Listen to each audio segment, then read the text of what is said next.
je n'ai plus d'argent. Enfin, en tout cas, si je vais sur mon compte, j'ai encore un peu d'argent, mais j'en ai beaucoup moins qu'avant. Est-ce que c'est parce que Palladium me coûte trop cher? Est-ce que c'est parce que je me suis fait scam? Est-ce que c'est parce que j'ai trop dépensé dans des vidéos débiles? Mais c'est pas Fuse, c'est pas Fuse. Mais c'est... Non, c'est pas Fuse. Non.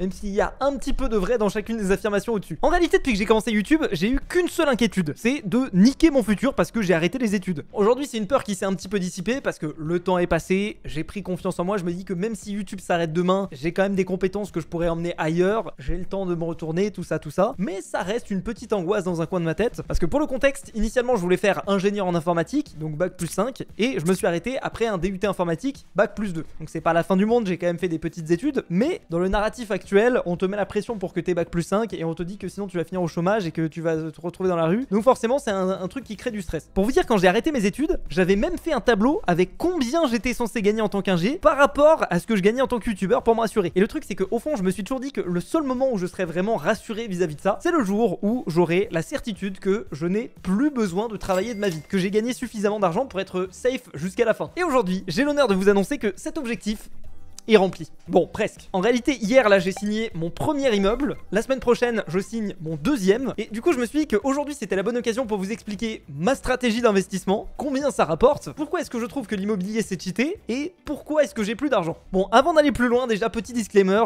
je sais que toutes les vidéos en rapport avec l'immobilier, c'est souvent connoté formation en ligne, etc. Moi, très franchement, j'ai rien à vous vendre. J'essaye même pas de vous convaincre. À la limite, si j'ai juste un truc à vendre, c'est le sponsor de cette vidéo. Pour les investissements, il y a un truc qui est tout aussi important que ce qu'on achète, c'est la structure juridique qu'on utilise pour acheter son investissement. Moi par exemple, j'ai acheté mon immeuble via une SCI à l'IS. Et si vous comprenez rien à ce que je raconte, ça peut être intéressant de vous rapprocher du sponsor de cette vidéo, LegalPlace. LegalPlace, c'est une plateforme qui vous permet de créer tout type d'entreprise hyper facilement. Que ce soit une vraie entreprise qui vend des trucs ou une entreprise pour faire des investissements, comme c'est le cas pour moi avec ma SCI. Ça se fait en quelques clics. Vous avez juste à aller sur le site de LegalPlace, à cliquer sur créer mon entreprise. Ensuite, vous sélectionnez votre domaine d'activité. Vous précisez si vous êtes seul ou à plusieurs. Vous choisissez le statut de votre société. Là par exemple dans mon cas je fais une SCI, mais si par exemple j'avais voulu faire une entreprise pour déclarer mes revenus YouTube, j'aurais pu choisir une SARL ou une SASU. Créer une entreprise en France, on va pas se mentir, c'est un petit peu une galère et il y a plein d'étapes. Mais ce qui est cool, c'est que LegalPlace me prémâche complètement le travail. Je définis la date de création de mon entreprise, son nom, son secteur d'activité, je précise qui est le président de la société, le capital social, et LegalPlace se charge du reste. En gros, je suis pris par la main. Ensuite, je peux choisir de domicilier mon entreprise à mon adresse, ou je peux demander à LegalPlace de domicilier mon entreprise à leur adresse. Ce qui est très pratique par exemple pour faire en sorte que mon adresse apparaisse pas publiquement sur des annuaires d'entreprise. À la fin, vous aurez le choix entre 3 packs, vous choisissez celui qui vous convient le plus, et le petit bonus, c'est qu'à la fin, vous pouvez entrer le code FUSE15 pour avoir 15% de réduction, c'est cadeau. À partir de là, en moins de 48 heures, votre dossier sera traité et votre entreprise sera en cours de création, ça sera dans les mains du greffe, et ça sans que vous ayez eu à gérer la moindre paperasse. Si vous n'avez pas envie de vous embêter, LegalPlace peut aussi gérer votre comptabilité avec un comptable dédié, et si vous voulez mon avis, si vous voulez pas de mauvaises surprises, c'est un must-have si vous avez une entreprise. Donc si vous avez une idée de business, foncez, mon lien est dans la description, et avec mon code FUSE15, vous aurez une petite réduction. Merci à LegalPlace de nous accompagner, c'est grâce à eux qu'on peut faire des projets cool sur la chaîne, et revenons-en à mon immeuble. Bon alors comme je vous l'ai dit, là je viens d'acheter un immeuble, je vais vous montrer un petit peu ma réflexion derrière. Je suis débutant dans ce domaine, donc ne prenez pas tout ce que je dis au pied de la lettre, mais je pense que ça va être quand même relativement intéressant. Pour vous donner un petit peu de contexte, je vais pas vous donner l'adresse, je vais pas vous montrer la photo, etc. parce que je pense que c'est pas une bonne idée,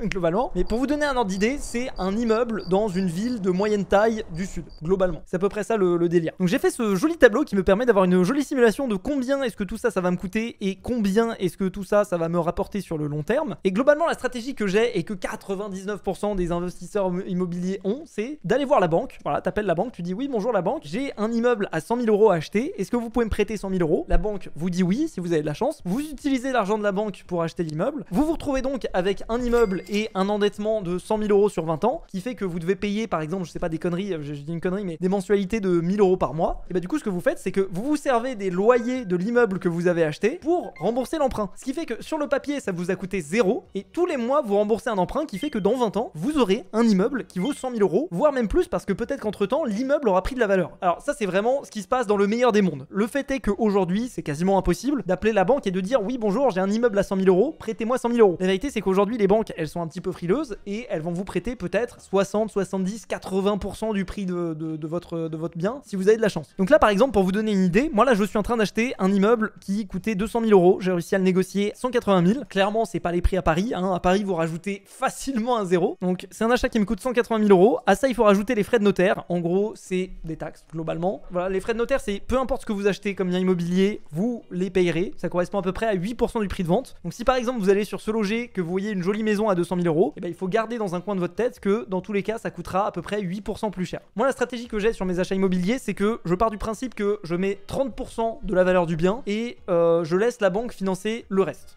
Globalement. Donc là en gros par exemple je vais emprunter 135 000 euros et je vais mettre de ma poche 60 000 euros. Ce qui veut dire que grosso modo tous les mois je vais devoir payer à la banque 800 euros. Donc si j'arrive à louer les appartements qui se trouvent dans mon immeuble plus cher que les 800 euros que je dois rembourser à la banque, ça veut dire que la banque finance une partie de l'immeuble et en plus moi je gagne un petit peu d'argent tous les mois. En fait en réalité je gagne même beaucoup d'argent tous les mois. Parce que ce qu'il faut garder en tête c'est que l'argent que vous remboursez à la banque, il y a deux parties. Il y a ce qui s'appelle le principal, ça c'est l'argent en fait que vous avez emprunté, et les intérêts. Les intérêts c'est de l'argent perdu, c'est de l'argent que vous donnez à la banque pour la rémunérer du fait qu'elle vous ait prêté de l'argent. Par contre le principal, ce que je rembourse en principal, c'est de l'argent pour moi en fait. Certes je le verrai pas tout de suite, je le verrai uniquement quand j'aurai fini de rembourser mon prêt, mais petit à petit tous les mois au fur et à mesure que je rembourse mon emprunt, et bah l'immeuble m'appartient de plus en plus. Bon là pour vous donner un ordre d'idée, c'est plutôt une assez bonne affaire. Il y a 4 appartements dans cet immeuble pour un total de 1700 euros par mois de mensualité, enfin de ce qui rentre dans ma poche. Donc là si vous êtes assez bon en maths, ça veut dire que tous les mois je gagne 900 euros. Pas exactement, puisqu'en réalité derrière quand vous avez un immeuble, vous avez des charges qui sont associées, notamment par exemple la taxe foncière. Vous avez aussi des charges de copropriété, ça c'est si vous achetez un appartement. Là vu que j'achète l'immeuble entier, il n'y a pas de copropriété. Néanmoins il faut quand même que je budgétise s'il y a par exemple des travaux à faire dans les parties communes. Je sais pas, je dis une connerie, mais si jamais l'ascenseur tombe en panne, et ben il faut que je prévoie pour pouvoir le réparer. Pareil, il peut aussi y avoir des mauvaises surprises. Je sais pas, je dis une connerie, mais imaginons que la toiture commence à fuir,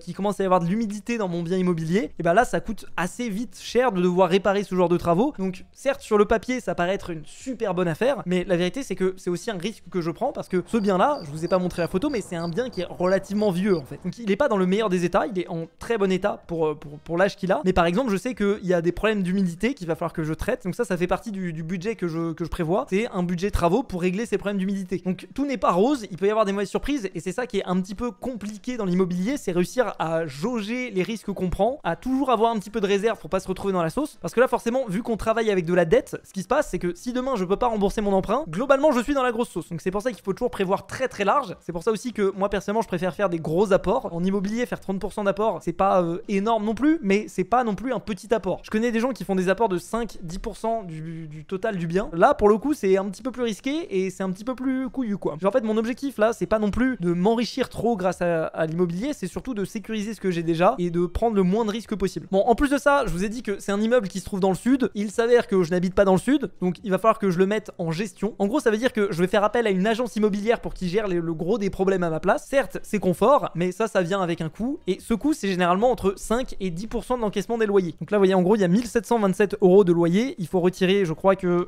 j'ai négocié un truc genre 8%, voilà il y a 138 euros qui partent tous les mois en gestion. Quand on additionne tous les coûts qu'il y a à droite à gauche, on voit que au final, en plus de ce que je vais rembourser à la banque tous les mois, il va me rester dans ma poche 405 euros. Bon là du coup vous êtes en train de regarder cette vidéo, vous dites purée Fuse c'est plutôt pas mal, tu gagnes 400 euros par mois, et en plus à ça tu rajoutes le fait que tu rembourses le prêt, ce qui fait un enrichissement personnel à la fin tous les mois de 1200 euros. L'enrichissement personnel pour les deux du fond qui suivent pas, c'est l'argent qui me reste à la fin une fois que j'ai tout payé, c'est-à-dire ce qui s'appelle le cash flow dans le jargon, et à ça tu additionnes le principal que tu rembourses à la banque, c'est-à-dire la part de ton emprunt qui correspond à la valeur de ton bien. Mais globalement ce qu'il faut retenir c'est que l'enrichissement personnel que j'ai tous les mois en fait ça correspond à l'augmentation de mon patrimoine. Combien est-ce que je gagne d'argent? Parce que forcément si j'achète un appartement à 100 000 euros mais que j'ai 100 000 euros de dette à côté, et ben mon patrimoine il est pas de 100 000 euros, il est de 0 euros, et tous les mois je le rembourse petit à petit jusqu'à ce que le bien m'appartienne à 100%, et là on peut dire que j'ai 100 000 euros de patrimoine. Bref, parenthèse fermée. Maintenant je vais vous expliquer pourquoi est-ce que je choisis l'immobilier plutôt que d'autres classes d'actifs. Quand vous avez de l'argent, vous avez la possibilité de l'investir de différentes façons. Vous pouvez le garder sur votre compte, ce qui, si vous voulez mon avis, est pas une excellente idée. Pourquoi? Parce que vous en avez probablement déjà entendu ces dernières années, mais il y a un truc qui s'appelle l'inflation. L'inflation ça veut dire que 1 euro d'aujourd'hui vaut plus cher que 1 euro de demain, puisque tous les prix augmentent. Si vous gardez juste votre argent sur votre compte en banque, votre pouvoir d'achat diminue, et donc la valeur que vous possédez réellement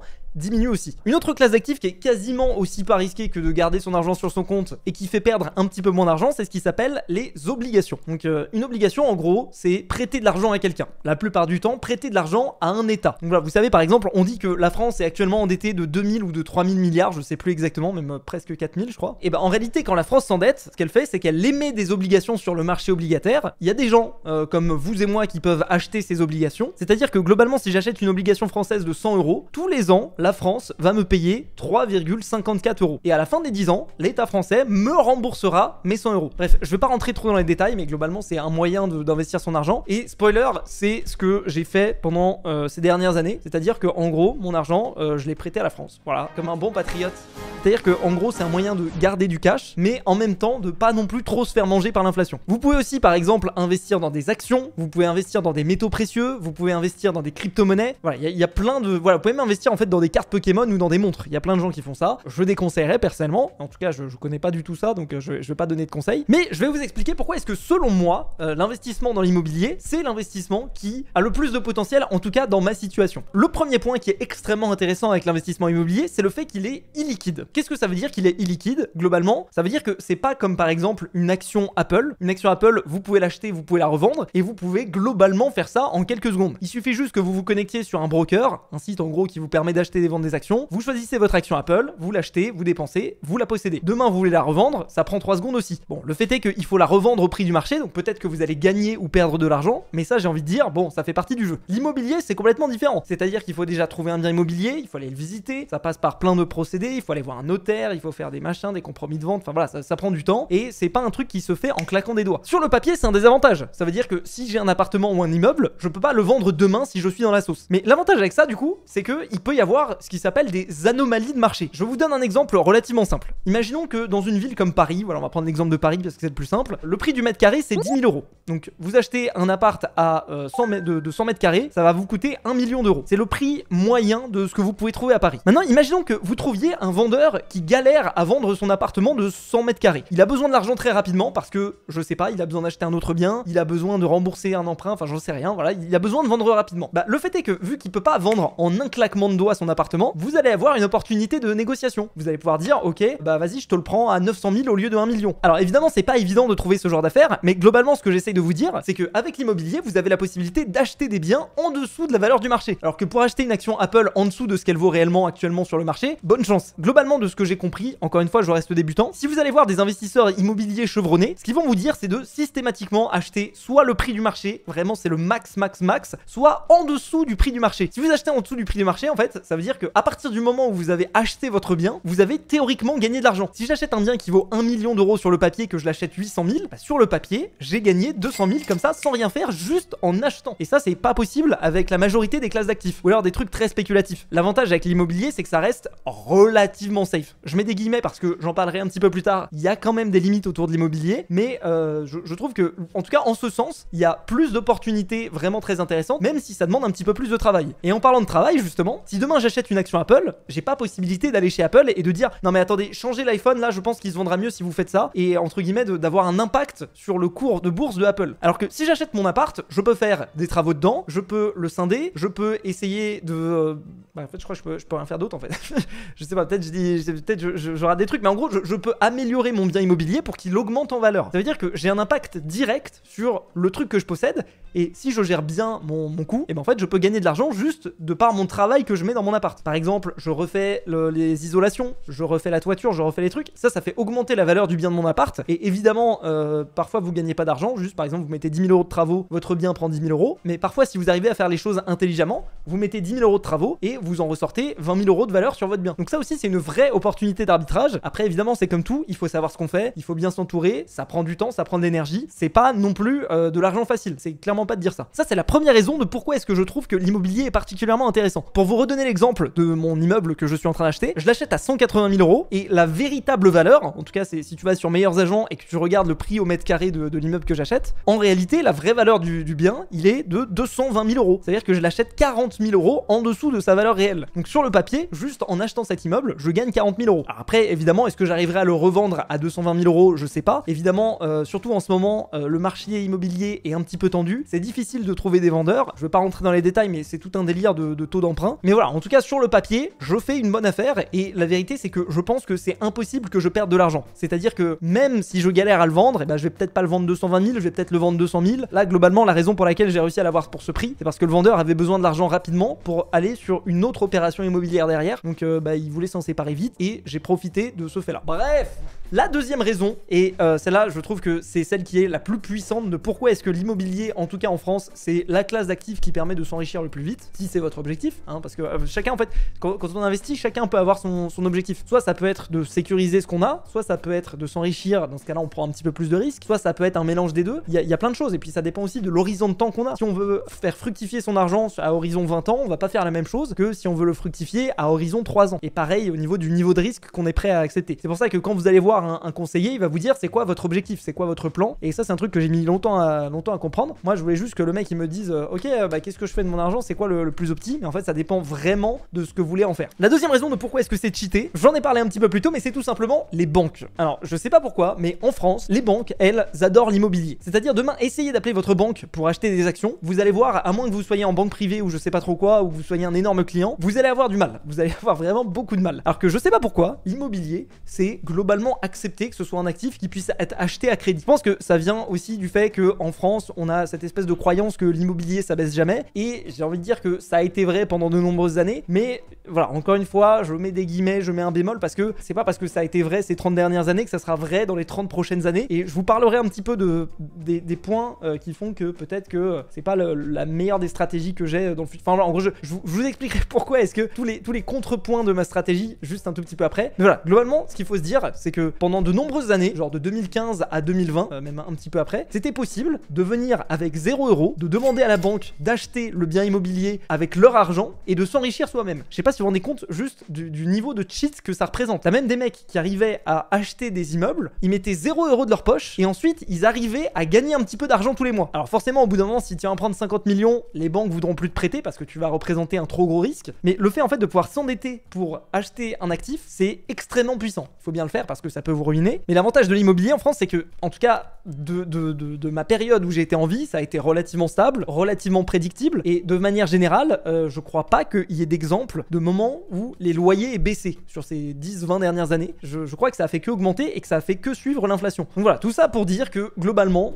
je sais pas de vous vendre l'investissement immobilier, j'essaie juste de vous faire peut-être un déclic de ah ok, peut-être que les gens font comme ça. Moi je me souviens que ce déclic, je l'ai eu sur la vidéo de ce mec, c'est un gars qui s'appelle Graham Stephan, c'est un youtubeur américain qui à la base était agent immobilier et qui faisait des vidéos sur ses opérations immobilières dans la région de Los Angeles. C'était en 2018 que je suis tombé sur une de ses vidéos et je me souviens que je me suis dit à ce moment-là, mais what the fuck, genre c'était vraiment du n'importe quoi parce que autant en France on est relativement lax au niveau des emprunts. D'ailleurs j'ai oublié de vous préciser, un des gros avantages qu'on a en France, c'est qu'on a des taux d'emprunt qui sont fixes. Contrairement à d'autres pays comme par exemple je crois les États-Unis où les taux d'emprunt ils varient avec le temps. C'est-à-dire que si vous par exemple vous empruntez 100 000 € à un taux de 1% mais que les taux ils augmentent dans le futur, et ben vous pouvez vous retrouver dans la sauce. Là où vos mensualités par exemple vous coûtez je sais pas 1000 €, bah peut-être dans 2 ans les taux vont augmenter et que vos mensualités vont être à 1300 €. Et ça peut être la différence entre vous avez de quoi rembourser votre prêt et vous avez pas de quoi rembourser votre prêt. Là où on a de la chance en France, c'est que on a des taux fixes, ça veut dire que demain si j'emprunte à 1%, et bah ça sera à 1% pendant toute la durée du prêt. Très objectivement, c'est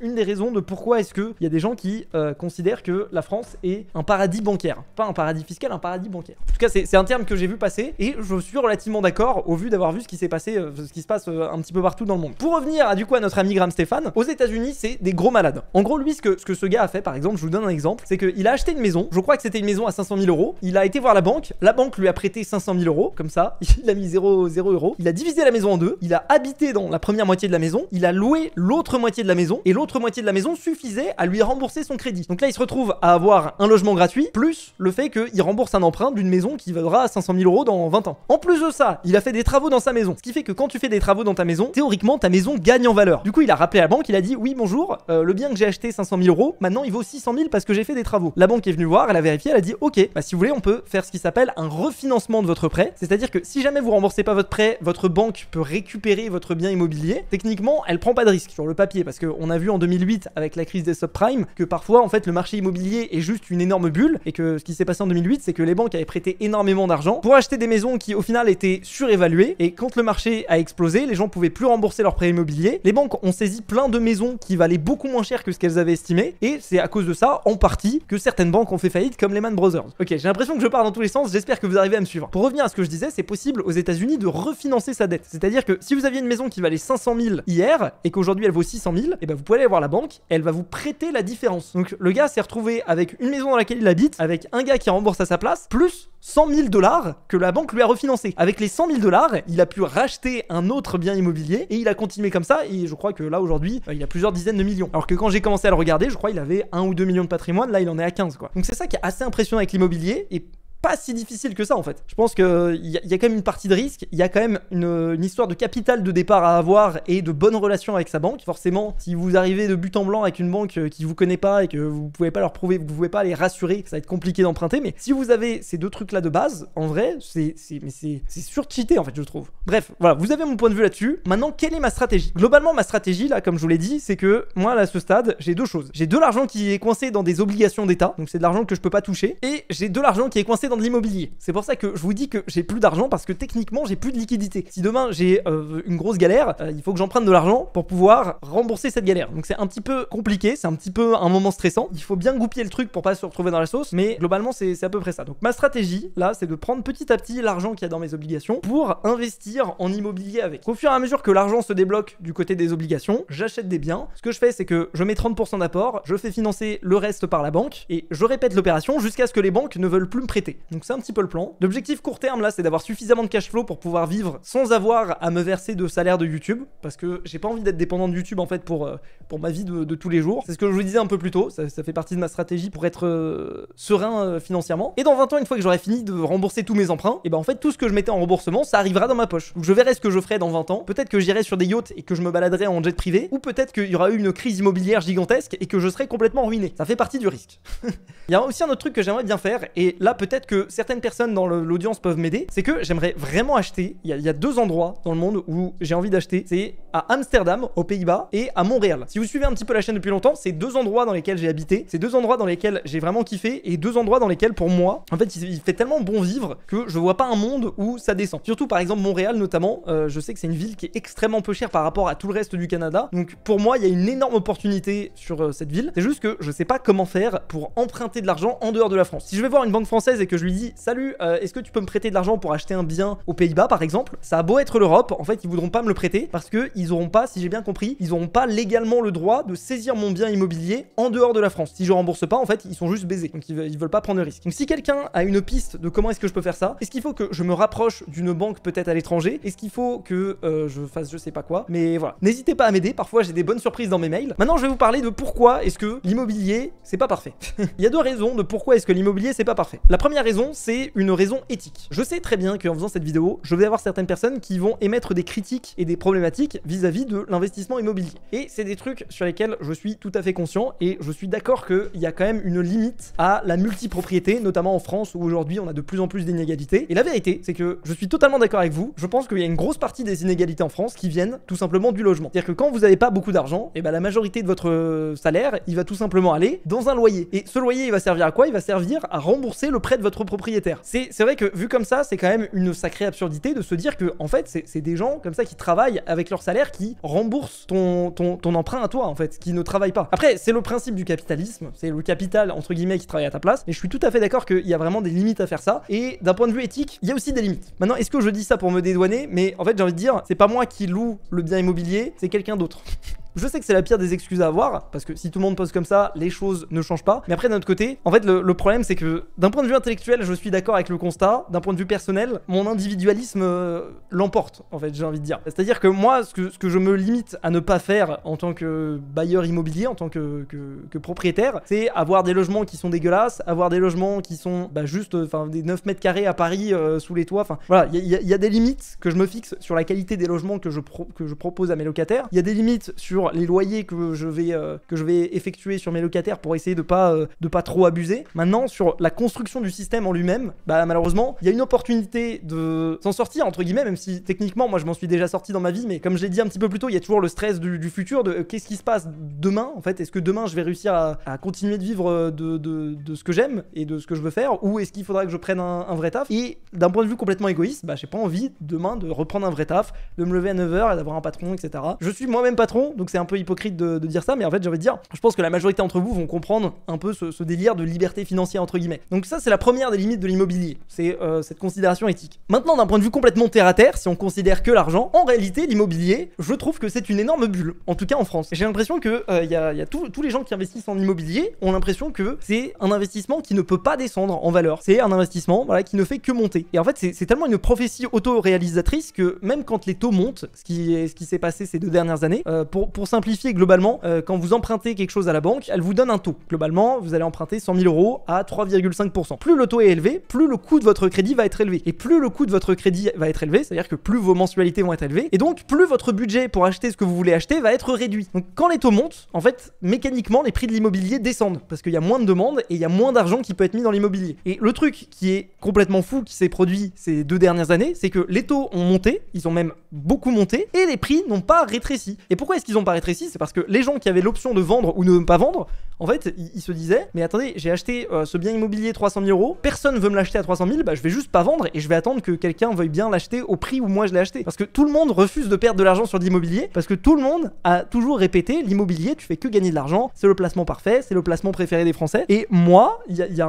une petite voix dans ma tête qui me dit, mais c'est trop beau pour être vrai. Et quand tu regardes, alors je me base vraiment sur ce qu'il y a dans ma tête, hein, c'est pas du tout sourcé, mais il me semble qu'il y a une période en France où tout simplement le prix de l'immobilier, bah il était pas comme ça en fait. Soit il restait stable, soit il baissait un petit peu, soit il montait vraiment très légèrement, mais cette explosion du prix de l'immobilier ces dernières années, elle est pas garantie en fait. C'est ça que j'essaye de dire. En plus de ça, il faut quand même garder en tête que on est sur une population qui est vieillissante. La majorité du parc immobilier, il appartient à des personnes âgées. Ces personnes âgées, tristement, elles vont toutes finir par mourir les unes après les autres. Et généralement, ce qui se passe, bah, c'est que tu dois vendre le bien immobilier pour payer les impôts de succession. Et donc, qu'est-ce qui se passe quand toutes ces personnes qui ont des biens immobiliers vont mourir de plus en plus? Il va y avoir de plus en plus de biens immobiliers sur le marché, et forcément, ça va mettre une pression baissière sur le prix de l'immo. Et bah ça, du coup, je pense que on va voir ce qui se passe. Hein, on va voir ce qui se passe. Peut-être que les taux vont baisser entre temps et ça va permettre d'équilibrer ça. Peut-être qu'il va y avoir un crash gigantesque immobilier comme en 2008. Je pense que bon, en France, on n'est pas autant dans la sauce qu'aux États-Unis. C'est vrai qu'aux États-Unis, bon, ils avaient forcé les frérots. Ils avaient forcé. Mais je pense que très franchement, peut-être que ce que je fais n'est pas la méthode la plus optimisée. Maintenant, qu'est-ce que je fais moi pour me prévenir entre guillemets de ce risque? La première chose, c'est que j'achète en dessous du prix du marché. Là, par exemple, mon immeuble, je l'ai acheté 20% en dessous du prix réel. Ça veut dire que tant que les prix de l'immobilier ne baissent pas de 20%, techniquement, j'ai pas perdu d'argent. La deuxième chose que je fais, c'est que je diversifie les régions et les zones. J'essaye de choisir des zones qui ont un petit peu plus de futur que des zones vieillissantes et des zones où les gens partent. Par exemple, là, il y a plein de gens qui essayent de vous vendre des biens immobiliers dans des petits villages et tout de mort. Tu vas sur Wikipédia, tu regardes les statistiques, tu vois que la courbe, ça descend de fou. Tout le monde se barre du village. Bah forcément, là, t'es sûr et certain que ton bien, t'arriveras jamais à le revendre à un prix correct. Qui plus est que t'aies une bonne rentabilité sur le court terme. Sur le long terme, c'est du suicide. Et le dernier truc que je fais, tout simplement, c'est que bah, j'évite de trop emprunter. Comme je l'ai dit, je mets un apport de 30%, ce qui reste relativement conséquent dans le domaine de l'investissement immobilier. Encore une fois, je connais beaucoup de gens qui investissent, qui mettent des 5-10% et qui enchaînent les opérations immobilières comme ça. Si ça marche bien pour eux, tant mieux, parce que dans 20 ans, ils seront très très riches. Mais si ça part en couille, ils peuvent très vite tout perdre. Moi, j'ai quand même un coussin qui est que, bon bah, j'achète en dessous du prix du marché et en plus, je mets 30% d'apport. Ça veut dire que pour que ça baisse vraiment, il faut que limite les prix soient divisés par 2. Ce qui est pour le coup, même s'il y a une bulle, très peu probable. Bref, j'espère que cette vidéo vous aura quand même intéressé, que ce soit d'un point de vue personnel pour que vous puissiez comprendre ma stratégie, d'un point de vue plus général si un jour vous avez envie d'investir en immobilier, et d'un point de vue d'autant plus général si vous voulez comprendre si dans 2 ans il y a une crise immobilière. S'il y a d'autres sujets que vous voulez que j'aborde, n'hésitez pas. D'ailleurs, au passage, si vous avez envie d'investir en immobilier, je vous conseille de faire ça en SCI, et pour ça, vous avez le sponsor de la vidéo, Legal Place. Le lien est juste dans la description, c'est vraiment un super service. Et moi je vous dis à très bientôt. Salut tout le monde, c'était Fuse, à la prochaine, à plus.